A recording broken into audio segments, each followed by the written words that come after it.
Hai guys, selamat datang kembali di Jejak Sastra. Channel ini akan menemanimu mengeksplorasi keindahan sastra dari berbagai sudut. Nah, pada video kali ini kita akan membahas berbagai genre dalam sastra secara lebih mendalam. Kamu tahu apa itu prosa, puisi, drama? Nah, kita akan telusuri lebih jauh karakteristik serta memberikan contoh-contoh karya sastra penting dari masing-masing genre.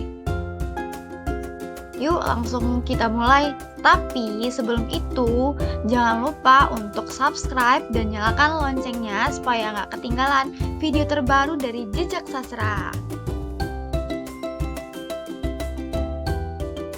Oke, yang pertama kita mulai dari prosa dulu. Prosa adalah genre sastra yang menggunakan bahasa sehari-hari yang mudah dipahami tanpa aturan khusus seperti ritme atau rima. Prosa terbagi menjadi dua, yaitu fiksi dan non-fiksi. Lebih penasaran kan sekarang? Ayo kita dalami prosa lebih dalam lagi. Contoh prosa fiksi yang monumental adalah Bumi Manusia karya Pramudia Anantatur. Novel ini memberikan gambaran perjuangan sosial dan politik di era penjajahan Belanda. Selain itu, dari dunia barat yaitu ada Don Quixote karya Miguel de Cervantes yang bercerita tentang petualangan seseorang bangsawan tua yang ingin menjadi ksatria meskipun dunia sudah berubah. Sedangkan untuk prosa non-fiksi, kita punya genre seperti biografi dan esai dokumenter. Misalnya Nelson Mandela, Long Walk to Freedom, sebuah autobiografi yang mendalami mengenai perjalanan hidup Nelson Mandela dari masa kecil hingga masa perjuangan politiknya. Oke, selanjutnya kita masuk ke genre yang kedua, yaitu puisi. Puisi berbeda dari prosa karena menggunakan bahasa yang lebih teratur dengan aturan ritme dan rima. Meskipun puisi modern kadang membebaskan diri dari pola-pola tersebut, puisi dikenal karena keindahan bahasanya, kepadatan makna, serta kemampuannya menyampaikan emosi dalam bentuk yang singkat. Puisi adalah bentuk karya sastra yang menggunakan bahasa yang indah dan kaya makna dengan ciri khas penggunaan rima, irama, dan kiasan. Puisi seringkali mengekspresikan emosi, perasaan, pikiran, atau pengalaman penyair dalam bentuk yang padat dan teratur. Berbeda dengan prosa, puisi cenderung lebih singkat dan berfokus pada keindahan bahasa dan susunan kata. Salah satu contoh puisi yang terkenal di Indonesia adalah puisi yang berjudul Aku karya Chairil Anwar. Puisi ini sangat sederhana, tapi menjadi simbol kebebasan individual dalam sastra Indonesia modern.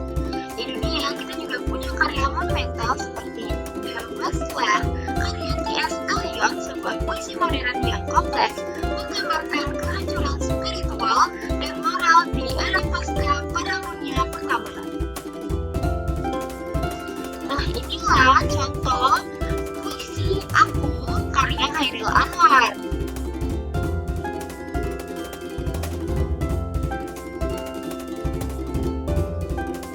Puisi tidak hanya tentang keindahan, tetapi juga tentang emosi dan ide yang kuat.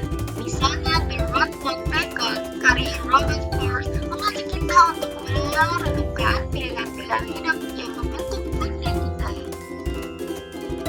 Oke, selanjutnya drama. Drama adalah genre sastra yang dirancang untuk dipentaskan.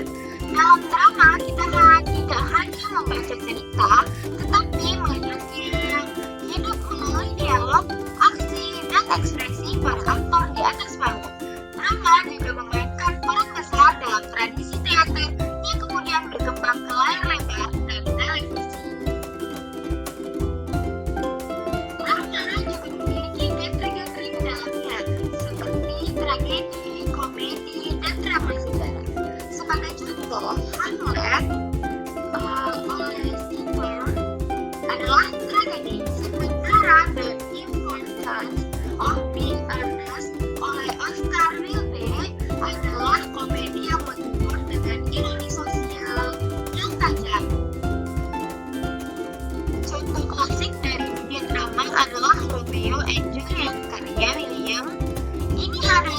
drama cinta tragis yang tidak pernah lekang oleh waktu dan terus dipentaskan di seluruh dunia.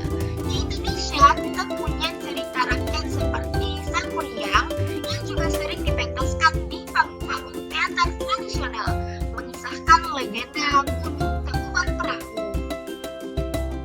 Jadi itu dia pembahasan kita tentang 3 genre utama dalam sastra: prosa, puisi, dan drama. Setiap genre menawarkan pengalaman yang unik dan memberikan kita cara yang berbeda untuk melihat dunia. Prosa memikat kita dengan narasi panjang, puisi menyentuh emosi dengan bahasa yang padat, dan drama menghidupkan cerita di atas panggung. Oke, genre mana yang paling kamu suka? Atau mungkin kamu tertarik pada semuanya? Tulis di kolom komentar ya, dan jangan lupa untuk terus dukung Jejak Sastra dengan like, share, dan subscribe supaya kita bisa terus mengulas dunia sastra bersama-sama. Sampai jumpa di video berikutnya. Terima kasih. Bye-bye. Bye-bye.